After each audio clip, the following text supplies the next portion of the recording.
All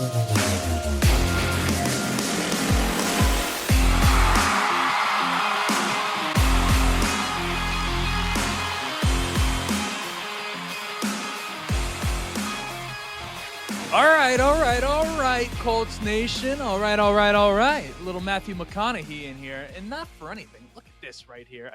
28 years old.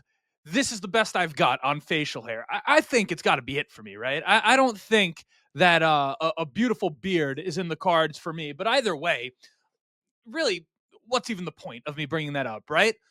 You know what we're here to talk about. Indiana Jones. I mean, how about that? And a moment like this, where the Colts sign a guy in Daniel Jones who really has the fan base relatively split, right?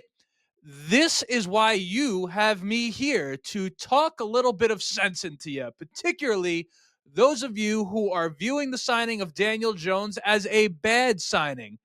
Before we even get into all of that, did you watch all of yesterday's episode? Because if you did, the news today did not catch you off guard. Listen, I don't exactly have to be Coltstradamus, right, to tell you that the Colts were going to sign Daniel Jones. But nonetheless, if you watched the episode, you knew very well that this was going to happen because I told you that Daniel Jones was going to sign with the Indianapolis Colts. And I said that wasn't a prediction. That was me telling you what I knew. And I didn't have a source. But you know, I've never been wrong about this team in my entire life. That's just another example of that. Of the options available, let's just get something straight. Daniel Jones was the best possible choice for the Indianapolis Colts. And quite frankly, my favorite going into the offseason outside of Tanner McKee, who, of course, is one of the top 10 quarterbacks in all of football, despite being the Eagles' third stringer last year. But that's neither here nor there. He would have to be traded for. He was not a free agent option. He's a rookie quarterback the same year that Anthony Richardson was a rookie quarterback. So he's on his rookie contract, right? Besides the point. Notice how when I said that, right? I'm going to repeat the statement. Of the options available, Daniel Jones was the best possible choice for the Indianapolis Colts.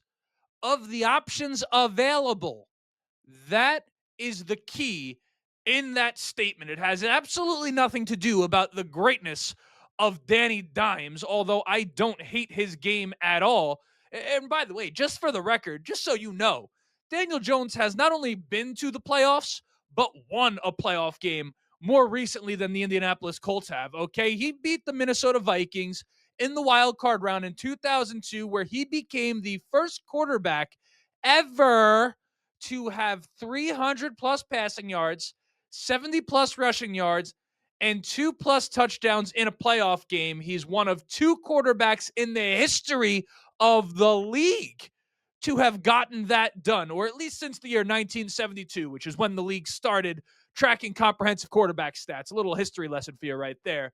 Jalen Hurts did that in Super Bowl 57 in a loss to the Kansas City Chiefs. So if I'm to modify the stat myself, Daniel Jones is the only quarterback to ever win a playoff game and have that stat line. Now, other than that, of course, it's easy to look at his resume up to this point in his career and say he stinks. In fact, you wouldn't be wrong in saying that per se. But at the same time, you would not be telling the entire story about Daniel Jones, because we all know, as bad as we think it is to be a fan of the Indianapolis Colts, trust me, it could get much, much worse. And one of the prime examples of this are the New York Giants, who are a pitiful franchise. Terrible, okay? Who are notorious for having had no offensive line help for Daniel Jones. Since he entered the league in 2019, he has been sacked the third most of any quarterback in the entire league, and that includes him sitting out all those games last year. Remember, he only played how many weeks for the Giants? 4, 5, 6? Something like that. I mean, not even half the season. Only less than Russell Wilson and Baker Mayfield has Daniel Jones been sacked since the year 2019. And other than Saquon Barkley, who is another prime example of the difference being on the Giants versus not being on the Giants and dealing with that offensive line can have on a player's production, other than Barkley, who has he ever had as a weapon at his disposal? I mean, honestly, Darius Slayton, Richie James, Isaiah Hodgins, Dan Bellinger, a developing Wandell Robinson. Give me a break and spare me, by the way. I know some of you guys are in the comment section, right? And you're saying, what about Malik Neighbors? Well, okay. He had Malik Neighbors for what? Whatever amount of games he started last year for the Giants before being cut, and the damage was already done. His confidence had already been shattered at that point, okay? So spare me saying that Daniel Jones had Malik Neighbors. If you gave Malik Neighbors to Daniel Jones as a rookie, things may have turned out just slightly different for him overall. Now, how has he been a turnover machine up to this point in his career? Yes, absolutely. Has he been a high level NFL quarterback? Absolutely not. But is Indianapolis easily the best situation Daniel Jones has been in as an active member of the roster, right? Because we're not going to count the Vikings last year where he was essentially like an emergency reserve. Yes, Indianapolis going into this season is easily the best situation that Daniel Jones has been in his entire career. And if you have not watched a lot of Daniel Jones, because not for anything, I don't blame you. Why in Lord's name would you have watched any Daniel Jones whatsoever? Now, me being a native New Yorker, I've had a little bit of extra exposure. But if not from New York and you have the Sunday ticket, why the heck would you turn on the Giants game? I mean, you haven't seen enough Daniel Jones. Just admit it. Okay? Daniel Jones, while again, nothing special, okay, has a lot of things you would like in a quarterback, okay? Daniel Jones can throw, believe it or not. Daniel Jones can run. There are certainly no questions about Daniel Jones' mechanics when he's throwing the football. And you take some of that into account, and then you think about what Shane Steichen was able to get accomplished with Garner Minshew in his first year as the head coach, who was a career backup. The Colts were 20 yards away from being a playoff team with Garner Minshew. So you take those two things into account and then finally compare it to Anthony Richardson, whose career completion percentage is what? Is it under 50%? Is it 52%?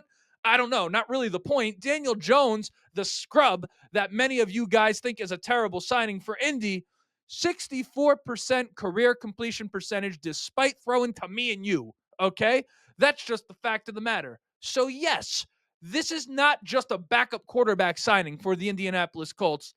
This is a legit competition at the quarterback position for the Indianapolis Colts. And if Anthony Richardson is not careful and is not doing what he says he's doing this offseason, he ain't going to win this job going into next season. Now, we know what he's saying he's doing. And I'm not, by the way, I know that the tone right now almost sounds like I'm insinuating. Did I turn the microphone off?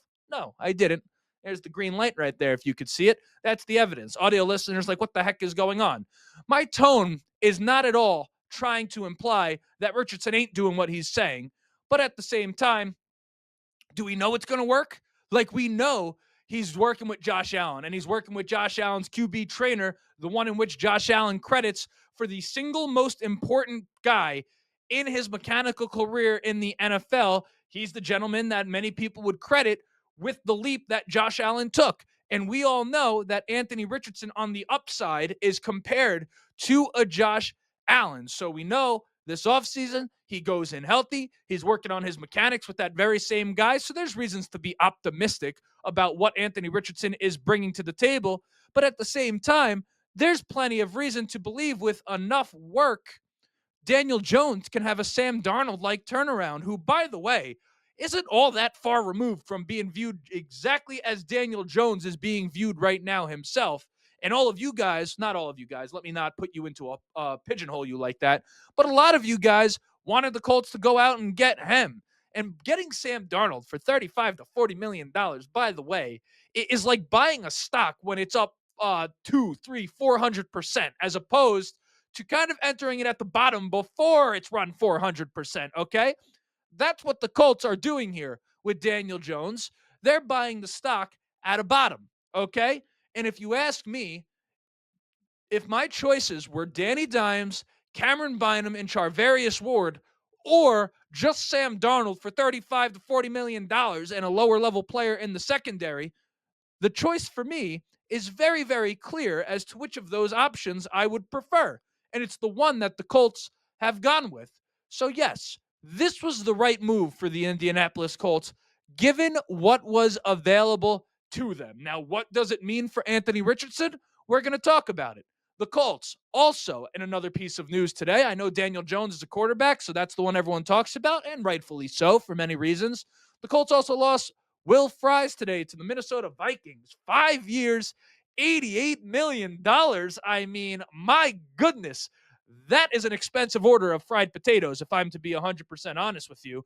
He joins Ryan Kelly in Minnesota, and we're going to talk about the state of the Colts offensive line after losing both of them and retaining Wesley French. We're going to talk about what else the Colts still need, whether they do it in free agency or the draft, who knows? But these are some of the things I can see them adding. We're going to talk about it all. But before we do, you know what it is? My name is Justin. This right here is the Ride in the Bench Colts podcast. As always, ask anyone watching and enjoying the show, go ahead, shoot it a like. It's going to help me get out to as many Colts fans as humanly possible. Of course, subscribe on YouTube if you want to be a part of the journey. We're on a quest to 4,000 subscribers. The goal is to be there by the start of next season. Audio listeners, leave a five-star review. Can you dig that, sucker? And of course, be civil in the comments section if you choose to participate. You have no clue what the person on the other end of the keyboard is going through today. We want this to be not a safe space per se, but we certainly don't want it to be toxic and disgusting. A little Hoosier hospitality, and that's coming from a New Yorker who's known for being brash and annoying and rude, okay? Be nice to each other in the comments section. But without further ado, let's get back to the regularly scheduled programming. And we're going to start on the Anthony Richardson side of things because, of course, this has massive implications for his standing as the starting quarterback of the Indianapolis Colts. And let's just be perfectly clear right off the bat. I want to make sure my stance is clear. And Chris Ballard, be perfectly clear, and then say, and when you actually meant to say, Chris Ballard is right about Anthony Richardson in this sense. He cannot be trusted to complete a 17-game season for the Indianapolis Colts. But let me double down on that because this is the part that Chris Ballard isn't going to say out loud, despite the fact that he tries to be as truthful as he can. You can't just throw a guy under the bus, okay? Even if Anthony Richardson does complete a 17-game season, he can't exactly be trusted to move the ball consistently for the Indianapolis Colts, okay? That's just the truth of the matter. The proof is in the tape, okay? Do I think Anthony Richardson can turn it around? Of course I do. I haven't lost all faith in Anthony Richardson, but if I'm Chris Ballard and Shane Steichen, am I going to trust Anthony Richardson and Anthony Richardson only with my job potentially on the line going into this season? Hell no. And not for anything, nobody should blame them for that. You would do the same exact thing. And if you wouldn't, well, you're kind of asking at some point to lose your job, right? To just be left out there with your pants down. Now, here's the thing, right? Because a lot of guys say, oh, how are you going to do this to Anthony Richardson? Nonsense, okay? This is the NFL. This is a results-driven league. If Anthony Richardson is the guy, Anthony Richardson is the guy, okay? Bringing in Daniel frickin' Jones should not change that. If Anthony Richardson is the guy, if you're so worried that Daniel Jones is going to be the one to derail a Hall of Fame career by Anthony Richardson, if that is to happen, newsflash for you, Anthony Richardson was never the guy. If he goes into next year and cannot hold off Daniel Jones, okay, Richardson was never who it was that we wanted him to be. Now, of course, the best case scenario, make no mistake, is that Anthony Richardson comes out of this thing and wins that job outright, okay? But it's also not going to be an easy task. And that's not only really an indictment on Anthony Richardson, but I'm telling you, as a native New Yorker who's watched a lot of Daniel Jones, he's not as bad as you think he is. Again, not saying he's the franchise and certainly not saying he's a high-level starting quality quarterback in this league. But can he beat Anthony Richardson for the job in Indianapolis? Absolutely. In fact, my gut, unfortunately, is telling me that he will, but that's neither here nor there. Now, here's the good news for whoever it is that comes out on top in this job. If either of these guys actually look good in practice when that time eventually comes, and I know very, very early to be talking about this type of thing, if either of them looks like an efficient passer in practice, you got to feel good about where it is that they stand headed into the season, because with the addition of Luan Arumo and the guys that they just added in the secondary, presumably the defense is going to have a huge advantage over the offense in terms of the passing game, right? Albeit, again, very, very early for that type of talk. So that's the quarterback side of this thing. let's talk about the offensive line because I think a lot of people starting to get worried. And I myself have said going into this offseason that the Colts do need to be careful on the offensive line because if you take for granted the fact that you have had stability at this position, you will very, very quickly end up in a situation close to what they had in, what was it, 2021, 2022, the Matt Pryor year. Okay. So, real quick, just so we're aware of the guys that are on the roster right now for the Indianapolis Colts. At left tackle, you still have Bernard Raymond, stud of a blindside tackle, okay? Quentin Nelson at left guard needs no explanation. We believe it's Tanner Bortolini at center, okay, but with the re-signing of Wesley French, let's not forget the only reason that Tanner Bortolini started at center in the absence of Ryan Kelly is because Wesley French was hurt. Tanner Bortolini drafted as a guard, which very interesting because Will Fries was a guard, right? So that's potentially still an option that's on the table. Everyone looking and saying center, not saying he won't be the center. I'm just saying you have some flexibility here with Wesley French and Tanner Bortolini within that crew right there. Mark Lewinsky, pending free agent, or rather, he is a free agent. We're going to see if there's any retention from them there. They have Dalton Tucker.